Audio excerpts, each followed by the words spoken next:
저는 곧 무주택자가 됩니다. 폭락하는 부동산 시장에서 지금이 아니면 내 집 마련 타이밍을 놓칠 것 같아 마음이 조급합니다. 월 100만 원 저축하고 있는데 좀처럼 답이 보이지 않습니다. 우리 세 가족 어느 지역 어떤 아파트를 봐야 좋을까요? 일만 해서는 도무지 남들만큼 살 수 없을 것 같아요. 고유주 월부에서 방법을 같이 고민해 주실 수 있으실까요? 남편이 1년 반 전부터 새벽에 늦게 들어오기 시작했습니다. 남편이 스트레스 받을까봐 무슨 일 하냐고 물어보지도 못했어요. 그게 문제였나 봅니다. 작년 겨울 갑자기 남편이 무릎을 꿇고 미안하다, 자기를 죽여달라 하더라고요. 차 2대 담보대출, 집 담보대출, 신용대출을 받아 도박 자금에 다 쓰고 더 이상 물러설 곳이 없다고 정말 미안하다고 하더라고요. 이미 형님에게까지 3억을 받아 탕진한 후였습니다. 도박으로 다 날린 후 돈을 많이 벌어 우리 가족을 지키겠다고 하지만 생활비도 제대로 주지 못하고 있습니다. 생활비를 줄이고자 아이들 사교육비도 100만 원에서 36만 원으로 줄였고 매일 마시던 커피도 사 먹은 적이 없습니다. 아이들 옷도 이제 중고로 구매하고 있습니다. 중고인지 모르고 좋아하는 첫째에게 너무 미안합니다. 둘째에게는 엄마 이제 부자 되려고 노력해야 하니까 미안하지만 언니 옷 물려 입어야 해 라고 이야기를 했습니다. 남편보다 두 딸이 더 제 마음을 잘 이해해주고 있습니다. 오늘은 두 딸이 반장 선거 나간다고 둘 다 부회장 되면 치킨을 시켜달라고 하네요. 협조해주는 두 딸이 너무나 대견하고 주눅들지 않는 모습에 오히려 제가 힘을 냅니다. 이 상황을 처절하게 극복하고 싶습니다. 남들만큼 살고 싶기도 합니다. 남편과는 이혼하게 될 것 같습니다. 월부에서 월 300만 원 40대 외벌이 엄마 사연을 보면서 저도 펑펑 울었습니다. 그분처럼 저도 이런 처지를 누구에게 알릴 수도 없고 말할 수도 없으니 답답했습니다. 일단 남편 개인회생 절차가 마무리되면 그때부터 순리대로 생각해볼까 싶어도 개인회생으로 넘어간 집 한 채를 생각하면 지금 가까운 곳에 분양이라도 받고 싶습니다. 이혼 후 혼자 벌어 두 딸과 평범한 생활이 가능하려면 내 집 한 채가 있어야 할 것 같습니다. 지금은 10년 뒤 모습을 아직 그릴 수가 없습니다. 여태 그려온 그림이 한순간에 무너졌다는 느낌이 듭니다. 갈 길을 모르는 저 같은 사람에게 월부TV는 희망입니다. 너나이님, 코코데이님, 제가 앞으로 두 딸과 어떻게 하면 좋을까요? 거주 안정도 누리고 시세 차익도 얻고 싶습니다. 어떻게 하면 좋을까요? 지금 제가 고른 평택 내에 있는 3개의 아파트에 대해서 솔직하게 이야기해 주시면 감사하겠습니다. 라는 게 고민이시고 일단 지금 이분이 40대 초반 여성 그리고 남편분의 어떤 그 도박으로 인한 어려움 때문에 별거 중인데 사실 이혼을 하시게 될 것 같아요. 초등학교 4학년, 5학년? 네, 이 연년생 우리 딸 둘을 키우고 계시고, 이게 참, 곧 사춘기가 될 텐데. 지금 거주를 2천에 130 월세 거주를 하고 계세요. 그리고 소득이 한 달에 이제 한 500만 원 정도 되고요. 그리고 그 중에 400만 원 가까이 지금 지출하고 계셔서 매달 100만 원 정도 모으실 수 있고, 그동안 이제 모으고 평범한 가정이었기 때문에 맞벌이 하는 모으고 모아서 해서 한 2억 초반 정도의 자금을 갖고 계십니다. 그래서 이게 지금 애들도 키워야 되고 하니까 거주 안정이 이제 불안하신 그렇죠, 거예요. 또 그렇죠. 혼자서 키울 생각 하고 계시기 때문에. 그래서 내 집 마련을 해야 되는데 이왕이면 좀 좋은 거를 사고 싶다. 이 마음이시거든요. 이왕이면 좋은 내 집 마련을 하고 싶다. 이거는 정말 많은 분들하고 공통된 그런 바람이신 것 같아요. 그래서 그거에 대해서 제가 일단 말씀을 좀 드려야 될 것 같습니다. 이분이 지금 평택에 계시거든요. 그래서 평택 안에서 지금 내 집 마련을 보고 계시는데 이 평택을 제가 좀 설명을 좀 먼저 해드려야 될 것 같아요. 좋습니다. 여기 서울이 있고요. 평택이라 하면 이제 서울 남부의 관문 역할을 하는 도시가 이제 성남, 그죠? 조금 내려오면 이제 용인이 있고요. 더 내려오면 이제 남부의 중심지를 할 수 있는 수원이 있고요. 그 아래쪽으로 내려오면 이게 화성시인데 화성이 엄청 큽니다. 이렇게.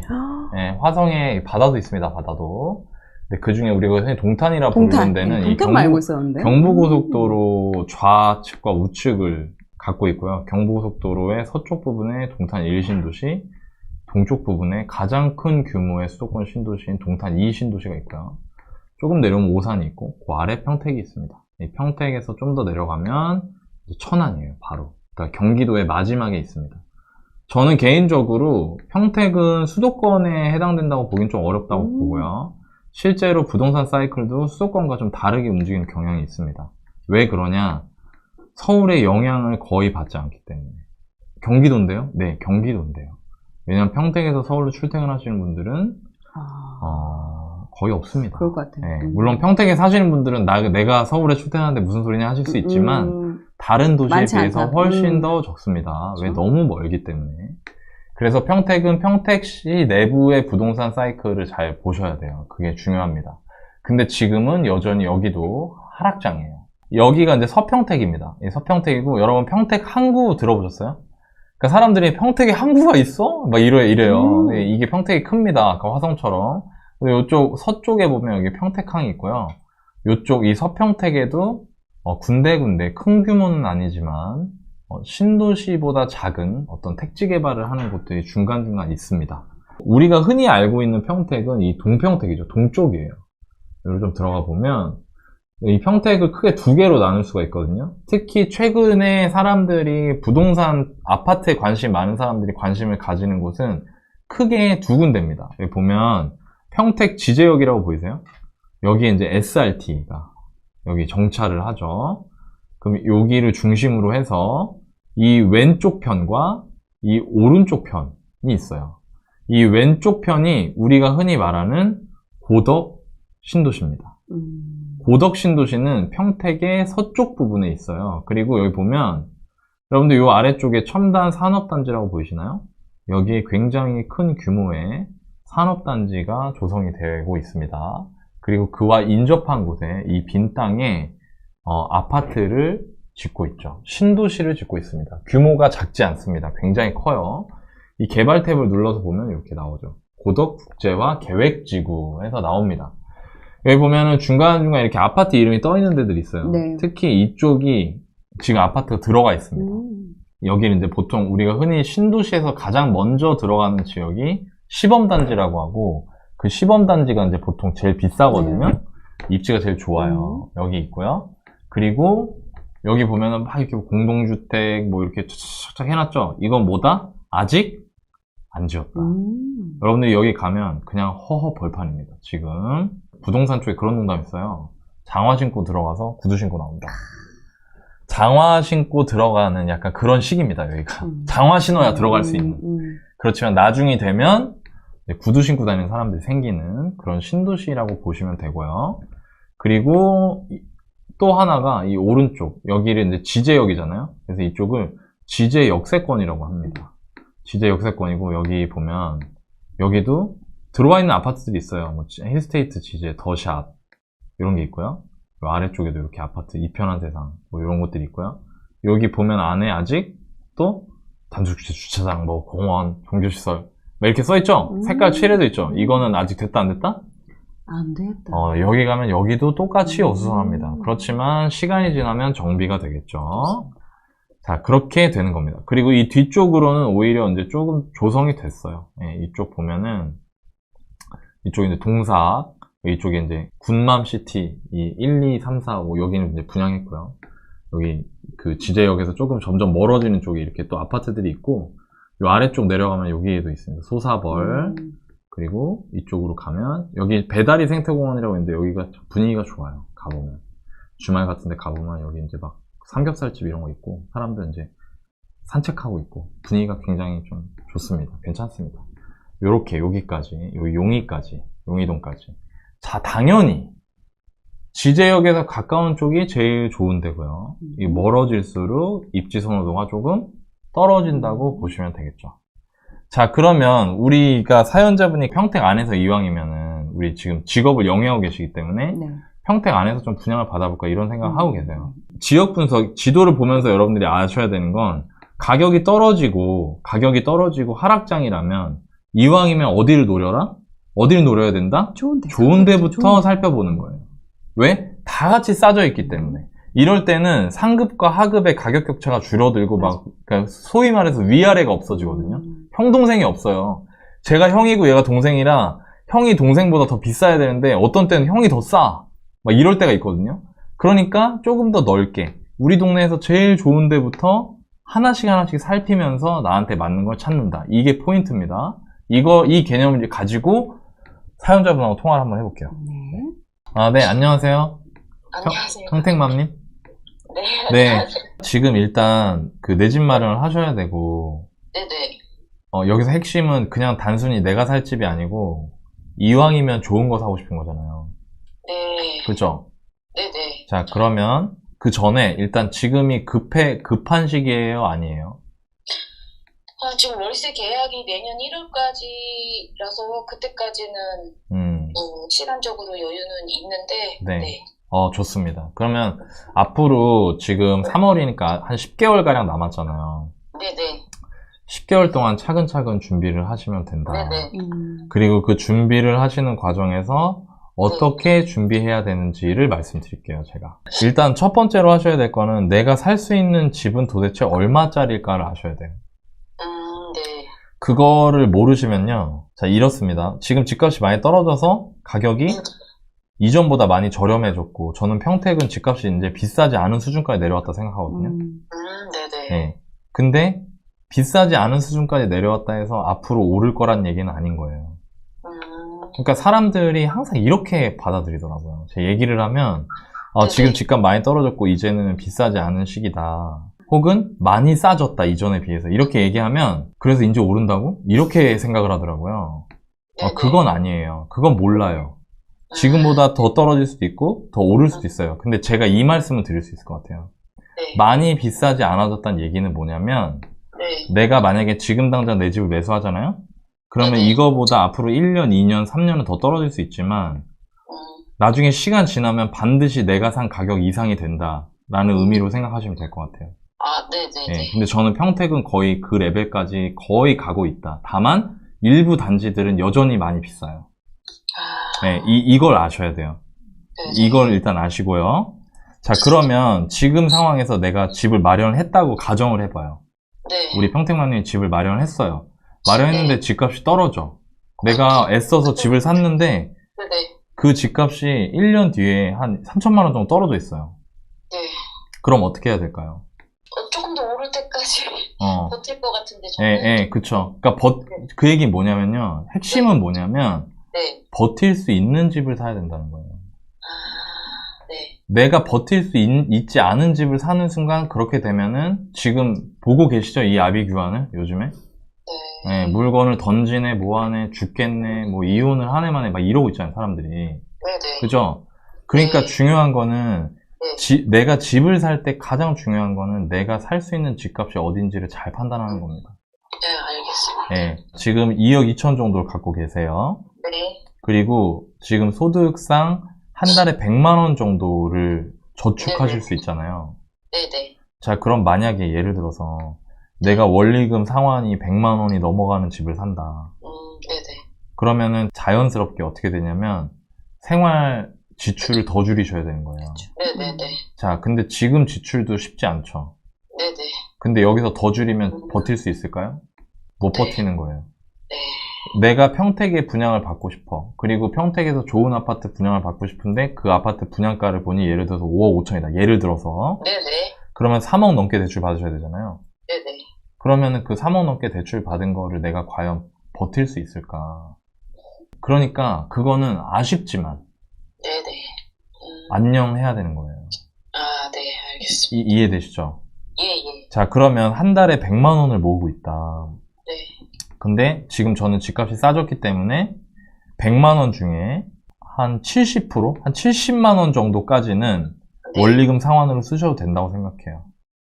물론 금리가 한 번 더 올라갈 것 같아요. 그건 제가 좀 이따 얘기할게요. 네네. 자, 그러면 70만 원까지를 그 상환한다고 하고 네. 담보대출 금리 4.5%에서 5% 정도를 보면 네. 한 달에 대출 받을 수 있는 금액이 1억에서 1억 5천 사이거든요. 예. 그러면 지금 내가 2억 2천이잖아요. 가지고 있는 돈이. 네네. 그럼 여기에 대출을 더하면 한 1억 2천 정도 더하잖아요. 네네. 그러면 3억 4천 정도 되는 집은 사실 수 있어요. 네네. 자, 그럼 핵심은 뭐냐? 3억 4천만 원 정도 되는 집 중에 좋은 집을 사는 거예요. 네네. 이해되세요? 예, 알겠습니다. 자, 그러면 평택 안에서 좋은 데가 어디예요? 사람들이 좋다고 말하는 데가 어디죠? 고덕 그렇죠. 쪽이랑 이재역 쪽. 네. 그렇죠. 제가 좀 전에 지도에서 보여드린 그 지역들이잖아요. 네네. 근데 지금 되게 웃긴 게 단지마다 위아래가 없어요. 고덕에 입지 좋은 데 있는 시범단지하고 고덕 뒤쪽에 입주한 아파트들이 있거든요. 네. 지금. 근데 고덕 네. 뒤쪽에 입주한 아파트가 가격이 더 비싸게 나와요, 지금. 그러니까 엉망이에요, 지금. 그 하락장이 이래요, 원래. 그렇기 때문에 이렇게 생각해 보시면 돼요. 자, 이제 저랑 전화를 끊고 가격이 정해졌죠? 네네. 3억 4천 혹은 조금 무리하면 5천. 네. 이 정도 되는 아파트를 평택 안에서 다 찾아보세요. 네네. 그리고 그 중에 제일 지제역이나 아니면은 고덕에서 가까운 아파트를 사는 거예요. 네네. 근데 고덕 쪽에는 없어요, 일단. 네네. 네, 근데 지제역 쪽 이 뒤쪽으로 뭐 동사기나 소사벌이나 용희 쪽 있잖아요. 네네. 그 중에 3억 4천, 5천 중에 제일 평택의 지제역에서 가깝고 그 네. 동네 엄마들이 좋아하는 아파트. 네네. 그걸 다 가보세요. 네네. 네. 그리고 찍어 놓으세요, 아파트들을. 딱딱. 이거 2단지, 2단지, 2단지 이런 식으로 네. 찍어 놓으시고요. 내년 1월이 만기라고 하셨죠? 네네. 계속 부동산을 다니다 보면 가격이 머릿속에 박혀요. 네네. 그 상태에서 내년 월세 만기 이전에 예를 들어 네. 중간에 금매가 나온다. 네. 그래서 이거 진짜 싸다, 가격이. 네. 이런 느낌이 드시면 그때 그 아파트를 매수하세요. 아셨죠? 네네. 네, 그리고 저는 이제 올해에 대해서, 올해 남은 기간 동안 과연 어떨까, 이런 거를 좀 고민을 해봤는데, 네. 요즘에 금리 얘기 사람들이 많이 안 해요. 자, 왜 그러냐면은, 우리나라에서 기준금리 인상을 멈췄고, 최근에 은행에 압박을 하면서, 정부에서, 은행들이 전세대출금리나 담보대출 금리를 이렇게 많이 낮췄거든요, 실제로. 네. 네. 근데 되게 재밌는 게, 어저께 미국에서 기준금리 올렸어요. 미국 기준금리가 5%가 됐어요. 네. 근데 우리나라는 3.5%예요. 네. 이거는 뭐 그냥 평택맘님께서 그냥 그런가 보다 하고 쭉 들으시면 돼요. 그냥. 네. 예, 잘 예, 괜찮아요. 근데 중요한 거는 이번 하락장의 트리거는 금리 인상이었기 때문에 금리 인상이 되고 금리를 올리면서 전세가가 빠지고 전세가가 빠지면서 매매가 멱살을 잡고 끌어내리는 형국이거든요, 지금. 근데 이 금리가 멈추니까 지금 보니까 서울의 전세가 더 이상 안 빠지고요. 전세 매물들이 많이 빠졌어요. 거래가 많이 됐어요, 전세 거래가. 네네. 근데 만약에 우리나라가 지금 3.5%고 미국이 5%인데 1.5% 차이 나요, 금리가. 네네. 근데 이게 역사상 가장 크게 차이 나는 거고요. 우리나라 기준금리가 미국 기준금리보다 낮기가 사실 원래 어려워요. 근데 저는 개인적으로 우리나라에서 금리를 과연 정말로 여기서 더 이상 올리지 않을 수 있을까라는 생각이 자꾸 들어요, 요새. 그러면 한 번 정도 충격이 올 수 있고, 또 하나는 전세가와 매매가의 괴리가 크거든요. 지금 평택도 전세가가 매매가 반밖에 안 돼요. 물론 3억대 아파트들은 2억 초반 중반 정도의 전세 거래가 되고요. 네네. 근데 되게 웃긴 게 그 시범단지 고덕에 있는 아파트들이나 지제역에 있는 아파트들은 전세가율이 반밖에 안 돼요. 전세가 한 3억밖에 안 해요. 매매 6억 부르는데, 호가를. 자, 그러면은 사실 전세가랑 매매가 차이가 크기 때문에 매매가가 한 번 더 떨어지면 많이 또 떨어질 수도 있어요. 그래서 제가 말씀드리고 싶은 건, 만약에 그렇게 해서 집을 사야겠다 마음을 먹었는데 그때 그냥 바로 덜컥 사지 마시고 네. 그 아파트 전세가 얼마인지를 한번 보세요.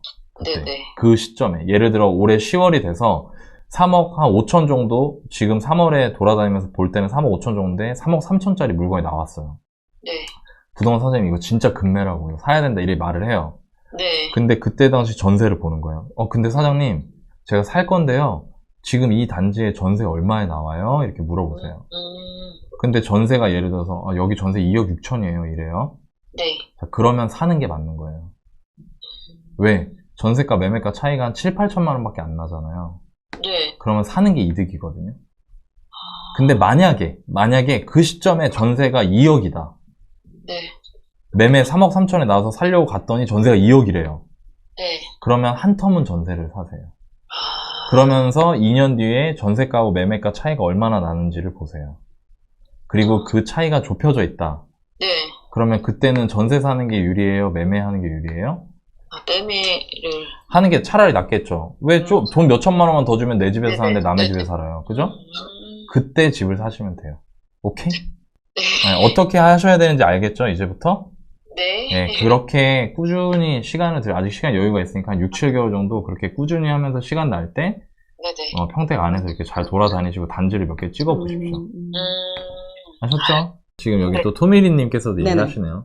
제가 왜 그렇게 말씀을 드렸냐면, 네. 지금 현재 남편분께서 비정기적이긴 하지만 돈을 보내주시잖아요. 네네. 근데 그거가 없어지는 거잖아요. 맞아요, 나중에는. 맞아요. 그럴 수도 있어. 네, 이혼하시게 되면 음. 없어질 수 있기 때문에 그래서 네. 보수적으로. 그렇기 때문에 보수적으로 제가 말씀을 드린 맞아요. 거예요. 아, 네, 맞아요. 이해되시죠? 맞아요.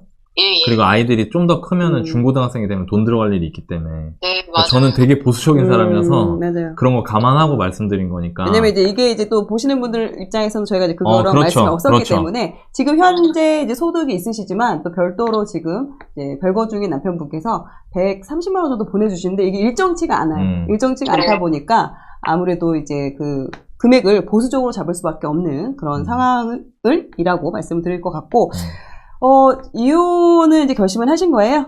다른 이유도 아니고 이제 도박 때문에 이런 상황이 벌어졌고 이제 도박은 좀 고치기 힘들고 많이 좀 흔들리는 상황이에요.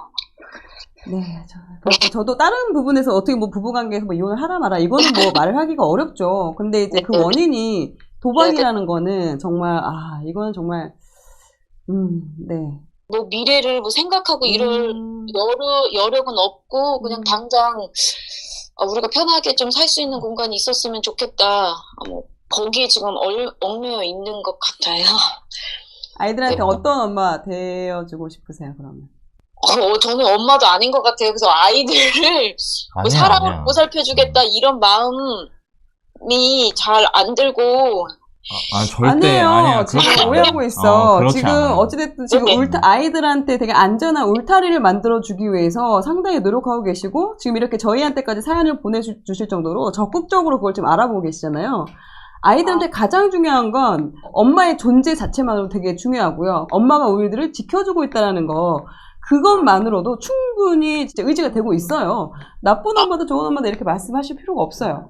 이런 거 있겠죠. 아무래도 네. 이제 아이를 홀로 이제 키우시다 보면은 뭐 금전적으로나 뭐 아니면 뭐 체력적으로나 심리적으로나 힘드신 일들이 분명히 이제 있으실 것 같아요. 네네. 그럴 때 그런 안 좋은 감정이나 이런 것들을 아이들한테 표현을 하시는 거에 대해서는 되게 좀 조심하고 의식을 하셔야 되는 건 있는 것 같아요. 너희 때문에 이런 것보다는 너희 덕분에 그래도 너희 덕분에 내가 엄마가 이렇게 힘을 내고 살 수 있어. 너희 덕분에 그래도 엄마는 괜찮아. 이런 이야기를 들으면 아이들이 뭐 사춘기가 오더라도 그런 믿음, 엄마가 나를 사랑하고 있고 엄마가 되게 열심히 살고 있고 우리를 위해서 노력하고 있고 이런 마음이 있다면 아이들이 추후에 사춘기가 오더라도 그렇게 힘들게 하지 않을 것 같아요. 감사합니다. 많이 힘드시죠? 네, 많이 힘드시죠? 제가 그걸 어떻게 헤아리겠어요? 제가 경험해본 적도 없는데. 근데, 제가 참 그러니까 일반 직장인이라는 게 삶이 참 좁아요. 네네. 그러니까 저 옛날에 그랬잖아요. 옛날에 제가 직장 생활할 때는 제가 아는 사람이라고는 저희 네. 부모님, 제 친구들, 네네. 저희 배우자, 그리고 저희 회사에 있는 우리 팀원들 한 7, 8명? 어느 네. 정도 주기적으로 대화를 나누고 소통하는 사람은. 네네. 예. 그렇기 때문에 그 사람들에 대해서 되게 예단하기 쉬운 환경이었거든요. 제가. 그러니까 내가 만나는 사람, 그리고 그 사람의 유형이 한정적이다 보니까 그게 네. 내 세상의 전부인 거예요.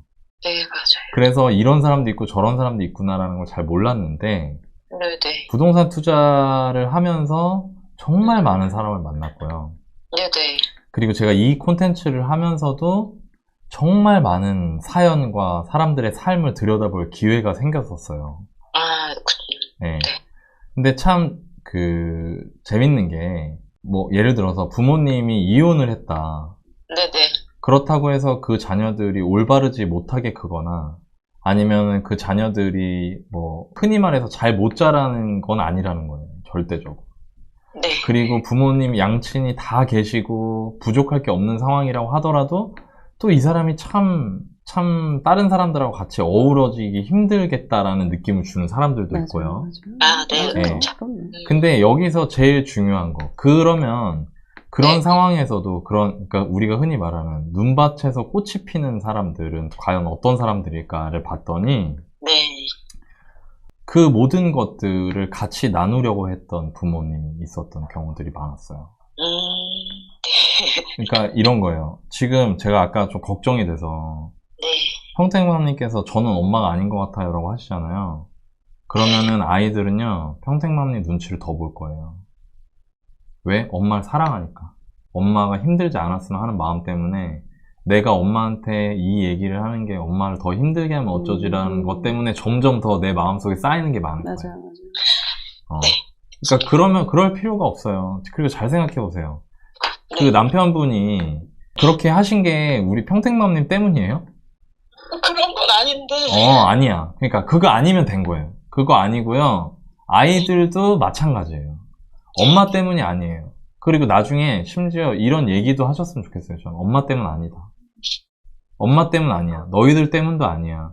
그냥 우리가 흔히 살다 보면 있을 수 있는 일이야. 그냥 벌어지는 일이야.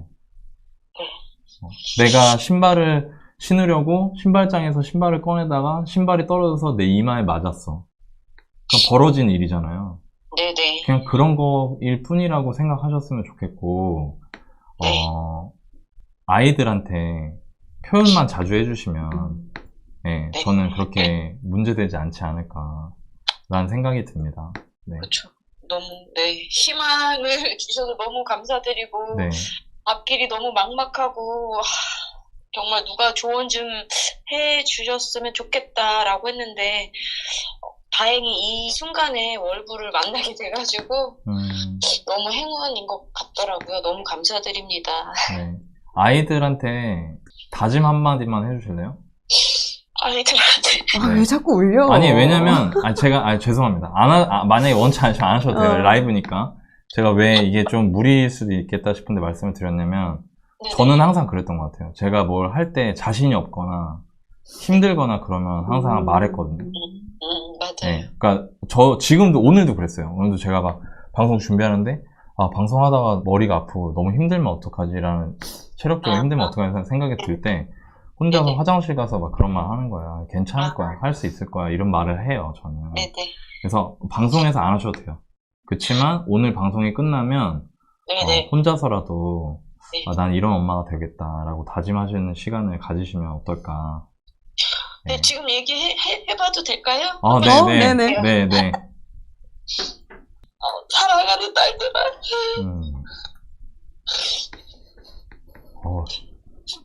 엄마가 이 일을 기회 삼아 새로운 사람이 될 거야.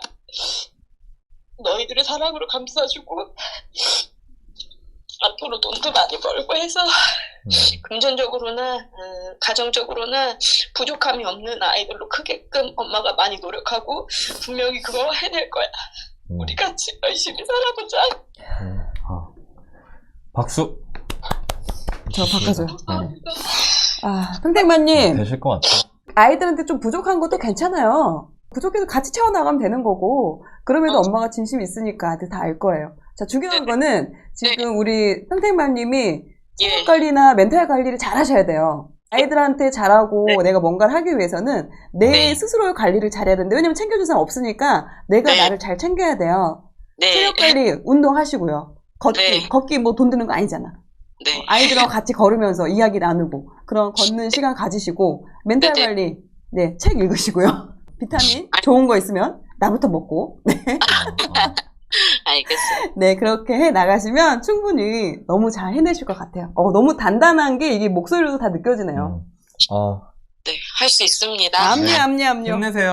네. 감사합니다. 네, 오늘 또 아이들과 좋은 시간 보내세요. 지금 이 순간이 우리는 뭐 수많은 방송 중에 하나가 될 수도 있지만 평택맘님은 본인이 힘들고 어려우실 때 방송에서 수많은 사람들 앞에서 다짐했던 거를 생각을 하시면서 본인 인생을 헤쳐나가실 수 있을 거예요, 아마.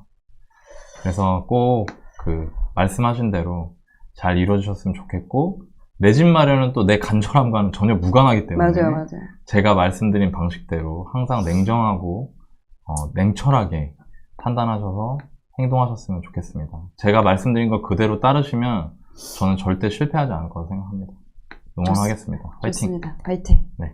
저는 이제 내 집 마련을 좀 빨리 했습니다. 집안 구축에 되게 오르지 않는 집을 빨리 매수를 했는데, 저는 진짜 안 오르더라고요. 제가 만약에 그때 당시에 어떻게 내 집 마련, 어떤 기준을 가지고 내 집 마련을 해야 되는지, 내 자금뿐만 아니라 그런 입지 분석, 이런 여러 가지를 내가 그때 알았더라면 얼마나 더 자산을 불릴 수 있었을까, 이런 후회가 되는데, 그런 부분에 있어서 되게 고민을 많이 하고 계시는 분들이 계실 거예요. 성택맘님한테 이렇게 하나하나 상황을 풀어가면서 우리 이렇게 해보자고 딱 행동해야 되는 것들을 드렸죠. 그러니까 저는 이거를 알려드리는, 이 원리, 내가 왜 이렇게 생각하고 이렇게 했을 때 어떤 결과가 오고, 그리고 그게 왜 여러분들에게 필요한지, 내 집 마련을 준비하는 사람들한테. 다시 한번 말합니다. 여러분 오해하지 마세요. 제가 여러분들한테 지금 당장 집을 사지 않으면 여러분들은 벼락거지가 됩니다라는 말도 안 되는 소리를 하는 게 아닙니다. 그렇지만 준비해야 되는 시기라는 거는 저는 믿고 있어요. 왜? 그냥 집값이 많이 떨어졌거든요. 그래서 내가 언젠가 내 집 마련을 하겠다는 마음을 갖고 계신 분들이라면 지금부터 내가 무엇들을 각각의 단계에서 해나가야 되는지를 자세하게 알려드려요. 유튜브는 여러분 이때가 되면 이런 걸 해보세요 라고 말씀드리잖아요. 강의에서는 이때는 이걸 하시고, 이땐 이걸 하시고, 이땐 이걸 하세요. 지금 당장 하지 않는다고 하더라도 제가 과제로 이런 걸 내드릴 테니 이걸 해보세요. 그래서 여러분들이 강의를 들으시고 나서도 어떤 행동들을 해나가야 되는지를 명확하게 드리는 게 목적입니다. 실수하지 않게 그런 내용들을 다루고 있으니까 관심 있으신 분들은 그 고정 댓글 링크를 한번 눌러서 봐주시면 좋을 것 같습니다. 오늘 뭐 이 사연들처럼 실질적으로 주변에 이야기할 수 있는, 특히나 나의 모든 것을, 나의 그런 치부까지 다 드러냈고 이야기를 하고 상담을 받고 하는 게 정말 쉽지 않죠. 그래도 저희한테는 문을 두드려 주세요. 정말 최악의 상황은 아닌 경우도 많습니다. 많죠. 근데 이 걱정이 너무 커서 잘 알지 못하니까, 내가 경험과 실력이 없다 보니까 이 상황에서 무조건 걱정하고 힘들어하고 계속해서 나를 더 아프게 하는 이런 상황을 반복하고 계시는 분들도 분명 계실 것 같아요. 네, 그런 분들 계시다면 저희 월브닷컴 사연을 보내주시기 바랍니다. 제가 오늘 채팅창을 되게 많이 봤는데, 저한테 이쁘다고 해주신 분 제가 닉네임을 계속 적어놨습니다. 능계비님, 임보리님, 능력자네. 시간부저 이상희님 등등 되게 많은 분들께서 이쁘다고 해주셔서 오늘 기분 좋게 퇴근하도록 하겠습니다.